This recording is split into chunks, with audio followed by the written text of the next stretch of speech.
क्या आपको सुबह उठते ही बार बार छींकें आती हैं? तो इसके ये कारण हो सकते हैं।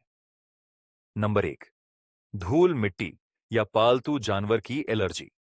नंबर 2, ठंडी हवा या तेज परफ्यूम। नंबर 3, सर्दियों में सूखी हवा या एसी। नंबर 4, कमजोर इम्यूनिटी। नंबर 5, डॉक्टर की सलाह से सही एलर्जी टेस्ट करवाएं और सावधानी बरतें। आदिनाथ एएनटी हॉस्पिटल, आपके नाक, कान और गले की हर समस्या का समाधान।